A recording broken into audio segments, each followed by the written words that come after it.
जय श्रीमन्नारायण। उत्तर अमेरिकायाम् अर्कन्सा नगरे बेण्टन्विल् क्षेत्रे स्थित श्रीरामानुजदास श्रीमन् वेणुगोपालमहोदयः भगवद्गीतायाः भाष्यं दत्तवान्। इदानीं तस्य भाष्यं संस्कृतभाषायां शृण्वन्तु। एकादशोऽध्यायः विश्वरूपदर्शनयोगः, 27तमः श्लोकः। वक्त्राणि ते त्वरमाणा विशन्ति, दंष्ट्राकरालानि भयानकानि,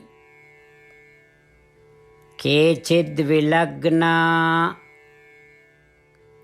दशनान्तरेषु सन्दृश्यन्ते चूर्णितैः उत्तमाङ्गैः।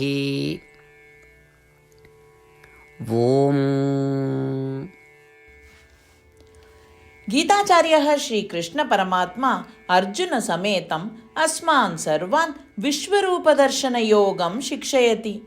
तदा अर्जुनः श्रीकृष्णं प्रार्थयति, हे श्रीकृष्ण, कौरवाः तथा अस्मदीयाः वीराः तव दंष्ट्राकरालानि भयानकानि मुखानि विशन्ति। कृष्ण, एते वीराः तव दशनान्तरेषु विलग्नाः भवन्ति तथा तेषां शिरांसि चूर्णिताः दृश्यन्ते। कृष्ण। एवम् अर्जुनः विश्वरूपे दृश्यमानान् दृश्यान् वर्णयन् श्रीकृष्णपरमात्मानं प्रार्थयति। अस्माकं जीवनं सार्थकं कर्तुं वयमपि श्रीमन्नारायणे शरणागतिं कुर्वन्तः अर्जुनस्य वचनानि अनुसृत्य श्रीकृष्णपरमात्मानं प्रार्थयामः। वक्त्राणि ते त्वरमाणा विशन्ति, दंष्ट्राकरालानि भयानकानि, केचिद्विलग्ना दशनान्तरेषु सन्दृश्यन्ते चूर्णितैः उत्तमाङ्गैः। श्रीमद्भगवद्गीतायाः सारांशः, अष्टप्रतिज्ञाः च। श्रीकृष्णपरमात्मना भगवद्गीतायाः 18 अध्याये 65 श्लोकात् 70 श्लोकेषु 8 विषयाः गीतायाः सारांशरूपेण उक्ताः सन्ति।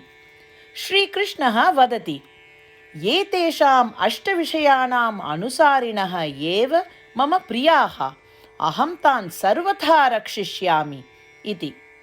श्रीकृष्णपरमात्मनः सम्पूर्णां भगवद्गीतां श्रुत्वा अर्जुनः वदति यत् करिष्ये वचनं तव इत्युक्ते, हे कृष्ण, भवान् यथा वदति तथैव करिष्यामि।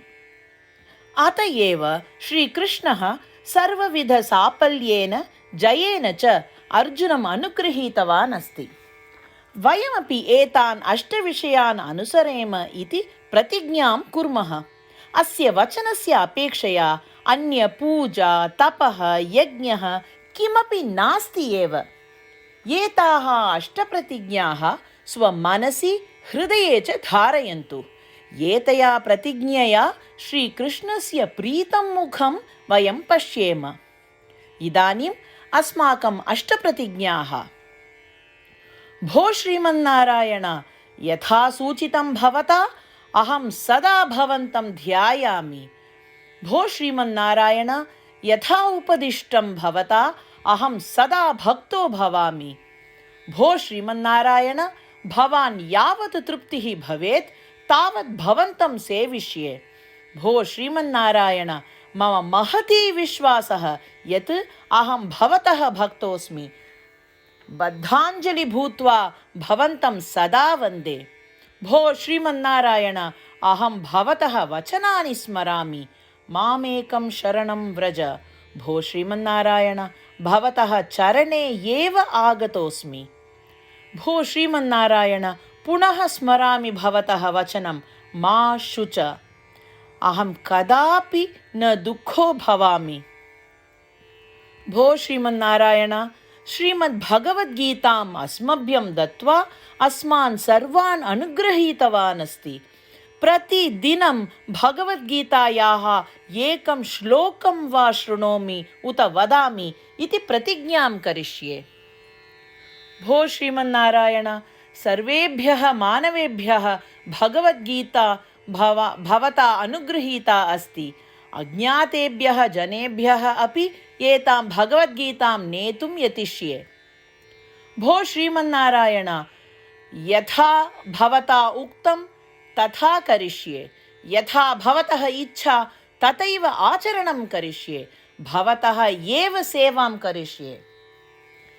यदि एवं श्रीमन्नारायणस्य वचनं पालयेम तर्हि तदेव प्रत्येकस्य पूजा भविष्यति।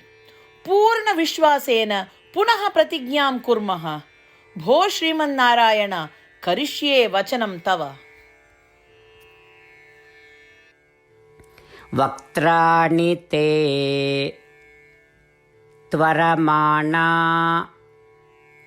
विशन्ति दंष्ट्राकरालानि भयानकानि केचिद्विलग्ना व्यसनान्तरेषु सन्दृश्यन्ते चूर्णितैः उत्तमाङ्गैः। ॐ वक्त्राणि ते त्वरमाणा विशन्ति दंष्ट्राकरालानि भयानकानि केचिद्विलग्ना व्यसनान्तरेषु सन्दृश्यन्ते चूर्णितैः उत्तमाङ्गैः।